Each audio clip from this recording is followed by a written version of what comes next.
السلام علیکم ورحمۃ اللہ وبرکاتہ۔ ناظرین کرام، اس ویڈیو میں آپ ملاحظہ فرمائیں گے کہ محمد علی مرزا جہلمی کے کفر اور ایمان کے مسائل بھی ایسے بدلتے ہیں جیسے موسم بدلتا ہے۔ ایک ہی مسئلے میں آپ دیکھیں گے کیسے موسم کی طرح بدل رہا ہے۔ معبود کے معنوں میں آئے گا، معبود کے معنوں میں تو خدا پھر ایک ہی ہے۔ اور اب ان کا دوسرا چہرہ ملاحظہ فرمائیں۔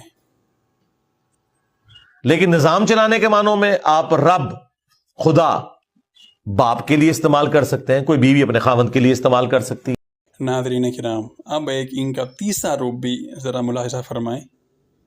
لیکن یہ جو مجازی خدا والا ہے ہمارے ہاں کہ یہ شوہر تمہارا مجازی خدا ہے، یہ کلمہ کفر تو نہیں ہوگا پھر؟ کلمہ کفر ہے، کلمہ کفر معبود کے معنوں میں آئے گا۔ معبود کے معنوں میں تو خدا پھر ایک ہی ہے، لیکن نظام چلانے کے معنوں میں آپ رب، خدا باپ کے لیے استعمال کر سکتے ہیں، کوئی بیوی اپنے خاوند کے لیے استعمال کر سکتی ہے۔ لیکن یہ جو مجازی خدا والا ہے ہمارے ہاں کہ یہ شوہر تمہارا مجازی خدا ہے، یہ کلمہ کفر تو نہیں ہوگا پھر؟ کلمہ کفر ہے، کلمہ کفر ہے، لیکن نظام چلانے کے معنوں میں آپ رب، خدا باپ کے لیے استعمال کر سکتے ہیں، کوئی بیوی اپنے خاوند کے لیے استعمال کر سکتی ہے۔ یہ شوہر تمہارا مجازی خدا ہے، یہ کلمہ کفر تو نہیں ہوگا پھر؟ کلمہ کفر ہے، کلمہ کفر ہے، نظام چلانے کے معنوں میں آپ رب، خدا باپ کے لیے استعمال کر سکتے ہیں، کوئی بیوی اپنے خاوند کے لیے استعمال کر سکتی ہے۔ کلمہ کفر ہے، کلمہ کفر ہے۔ اگر امام مسلم کا کوئی جانشین دیکھنا ہے تو ہمیں دیکھ لیں، میں ایک ایک جملے کا ذمہ دار ہوں۔ اور آخر میں ان نوجوانوں سے درخواست ہے جو اس کے چنگل میں پھنس چکے ہیں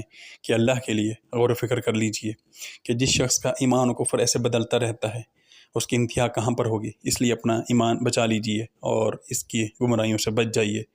اللہ سبحانہ و تعالی بچنے کی توفیق عطا فرمائے، آمین۔